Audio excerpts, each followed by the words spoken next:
All right, so after you have created your free SignUpGenius account, you will need to make sure that you verify your email and log in to signupgenius.com. From there, it's really easy to create everything you need for signing parents up for parent-teacher conferences. You're going to start by clicking the big green Create a Sign Up button in the top right corner. Once you've tapped that, it's going to bring you to the Create a Sign Up page where you're going to title your sign up something like Mr. Gilman's Parent-Teacher Conferences 2020. Then you'll want to go ahead and type your group if this is the first time you're doing it. I've been playing around with this a little bit, so my group is Maxwell Intermediate School. This is a scheduling piece where we're working for education. And the themes, you can pick whichever one you like, but you'll want to sort them by free unless you're paying for the premium. I'm too cheap to do that, so we're going to stick around with the free one. And I've been playing with this, and I know I like the appointment theme. From here, we have two options to edit. I can choose to edit the picture if I want to, but this calendar is fine with me. I do get a preview of what things are going to look like. I see Maxwell Intermediate School at the top, and the title I've selected. I can edit the please review the available slots below text by tapping on the pencil. I'm not going to mess with that today. I am not able to edit the related files or the created by lines, as those are premium features and I can't do anything about that. Once I've got this looking the way I want it, I go ahead and click Save and Continue at the bottom. And that brings me to the slots selection page. Here, we definitely need to choose the Sort by Slot feature. And if you tap on the orange See Examples button, you'll see that the example they give is for parent-teacher conferences, and it's absolutely the right choice for us today. So, once you've selected that Sort by Slot feature, we're going to go ahead and add a slot, and we're going to title that slot something like Mr. Gilman's Homeroom. The rest of it we're just going to leave at the default there, where we can just leave it at exactly everything that's there.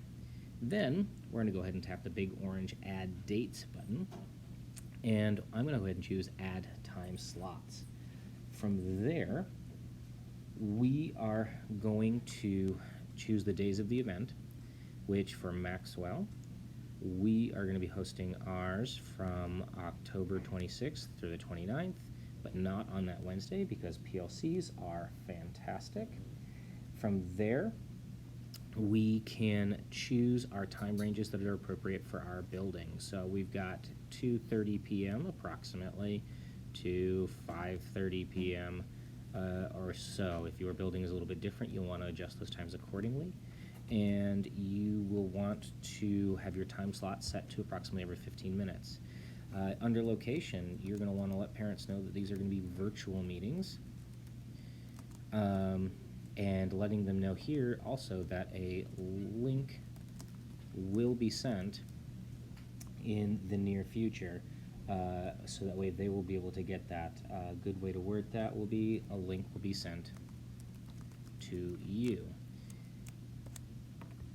We don't want to actually put the link there because we don't want other parents to have access to those links.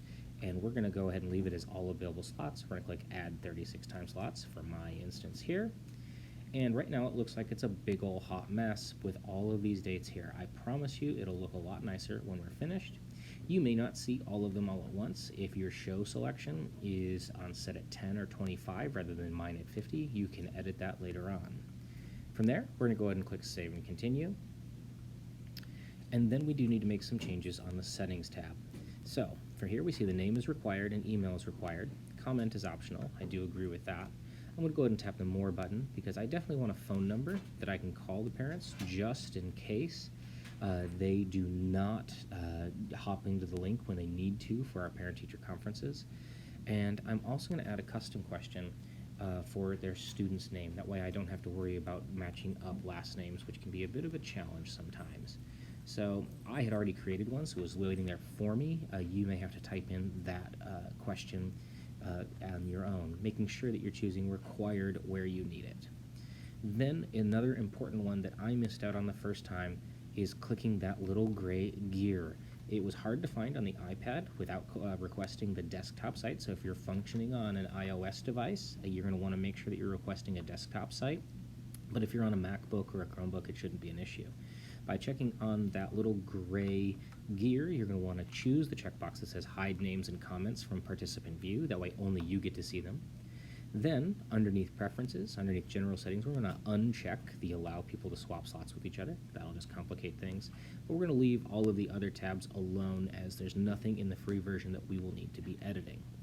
Once we've done all of those things, we're going to go ahead and click Save and Continue. Then, once we're at the Publish page, we can kind of get a preview. And like I said before, you don't have to worry too much about it not looking very good on that previous slide, because it does fix things up in a much nicer to view format here.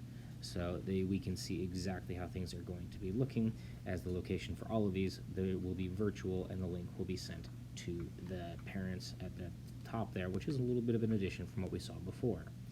The participant form preview is just that idea of what things will look like with those questions that we created at the very end there. So we see the parent's first and last name, their email, their phone number, and their student's name there. From there, you have two options. You can publish this with the big green button that says Publish, or you can choose Save Draft. If you're not sure and you want someone to check it over before you're ready to move on, definitely click Save Draft. But when you are ready, you're going to go ahead and click the big green Publish button. And then it'll bring up a new one here where you have the Share tab, where you're going to be able to copy this link, and you can invite parents however you normally do, whether that's via email, Remind, on your website, Twitter. However you're going to send this out, you have your options available to you. If you have any questions about how to do this, feel free to send me an email or give me a call at Maxwell. So if you didn't realize this, my name is Corey Gilman, so my email would be cgilman@gcsc.k12.in.us, or you can call Maxwell, and I'd be happy to help you out there as well when I get a chance. Good luck. Have fun at parent-teacher conferences.